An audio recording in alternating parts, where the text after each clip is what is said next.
Good day. We've come here today to discuss a little something called sink drinking. It's a new addiction that is sweeping across our nation, and as many of you may be aware, and some of you aren't, sink drinking is the practice of rejecting the bottles and cups and bowls that have been drunken from in the past by our forefathers and generations of good people, and instead drinking directly from the sink.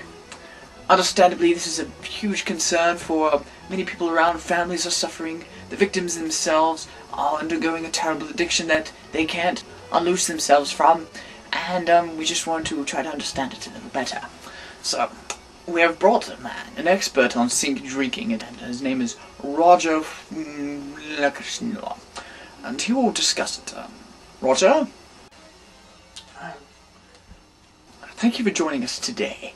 Yes, thanks for having me on the show today. I really appreciate it. If you could, Roger, could you please explain where sink drinking came from?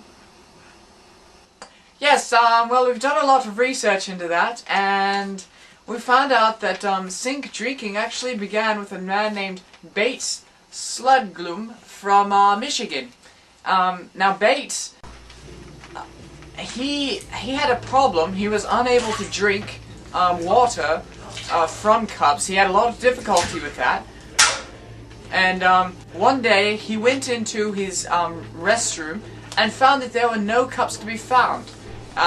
He was not a very smart man, and so he went into a bit of a panic.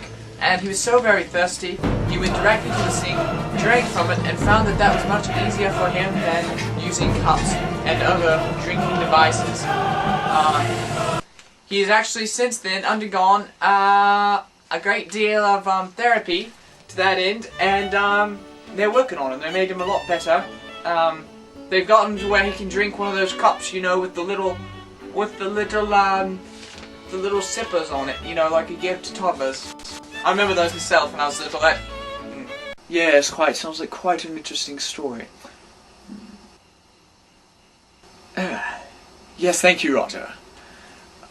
In addition to this expert, we also have brought a reformed sink drinker to see what their perspective is on this problem. Their name is, Prendergastald. Yes, so, Prender? Yes, thanks for having me on. It all started about a year ago, I suppose. I was at my friend's house. Tom and Virgil were there, and their little dog, Pipsy, and we were playing on the old Sega, just having a good time, and they said to me, "Hey there, Mikey, how would you like to go have a drink of water?" Well, I really like water, so that would be fine. So I went into their kitchen, and I went looking for a glass, but I wasn't able to find one. They had hidden them away.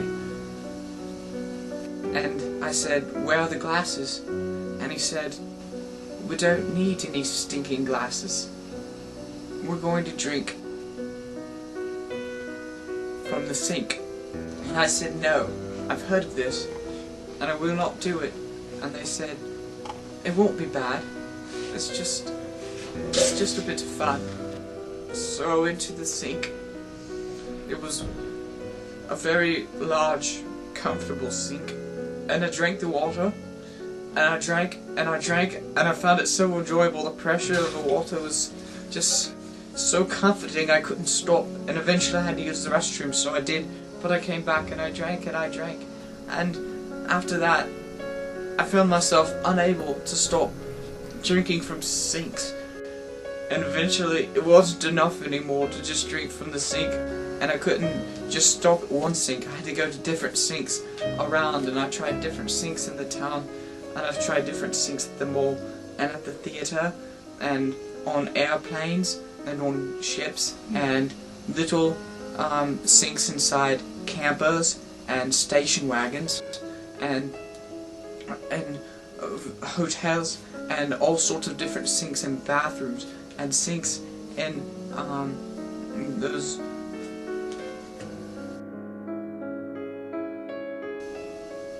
I'm reformed now. I went to a reformatory for people who drink from sinks, and I'm much better. I like bottles a lot.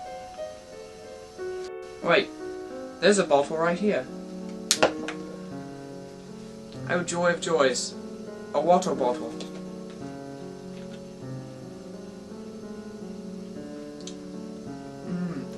Delicious. Oh yes, touching story. Thanks for sharing. Yeah. What? Oh, the bathroom. It's down the stairs to the left. Yes. Goodbye.